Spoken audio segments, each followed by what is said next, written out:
সহজে বাংলাদেশিদের হজ পালনে সরকার বিভিন্ন উদ্যোগ নিয়েছে বলে জানালেন ধর্মসচিব AKM আফতাব হোসেন প্রামাণিক। সৌদি আরবের মদিনায় বাংলাদেশ হজ মিশনে স্থানীয় গণমাধ্যম কর্মীদের সঙ্গে আলাপকালে একথা বলেন তিনি বলেন, সৌদি সরকারের বেঁধে দেয়া সময়ের মধ্যে মক্কা মদিনায় সরকারি ব্যবস্থাপনায় হজযাত্রীদের বাড়ি ভাড়া সম্পন্ন হয়েছে। ওয়ালিদ সিদ্দিকীর রিপোর্ট। শুরু হয়েছে চলতি বছরের হজের প্রস্তুতি। আগামী 14 ফেব্রুয়ারির মধ্যে হজের যাবতীয় প্রস্তুতি শেষ করার নির্দেশ দিয়েছে সৌদি কর্তৃপক্ষ। সৌদি সরকারের বেঁধে দেওয়া সময়ের মধ্যে মক্কা মদিনায় সরকারি ব্যবস্থাপনায় হজযাত্রীদের বাড়ি ভাড়া সম্পন্ন হয়েছে বলেও জানিয়েছেন ধর্মসচিব AKM আফতাব হোসেন। আমরা মক্কার সরকারি হাজিদের জন্য বাড়ি ভাড়ার কাজটা আমরা ইতিমধ্যে সম্পন্ন করেছি।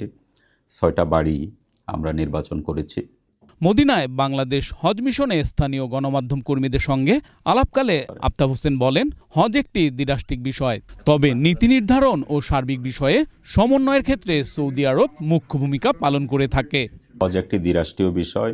সৌদি আরব, বাংলাদেশ এবং মুসলিম দেশসমূহের তত্ত্বাবধান ও ব্যবস্থাপনায় হজ পরিচালিত হয়। তবে হোস্ট কান্ট্রি হিসেবে নীতি নির্ধারণী বিষয়ে সার্বিক সমন্বয়ের ক্ষেত্রে সৌদি আরব মুখ্য ভূমিকা পালন করে থাকে।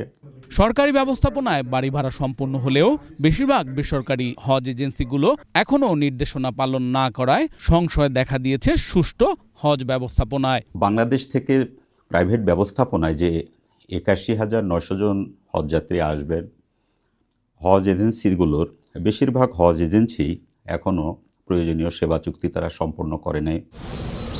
Walid Siddiqui, Asian television, Dhaka.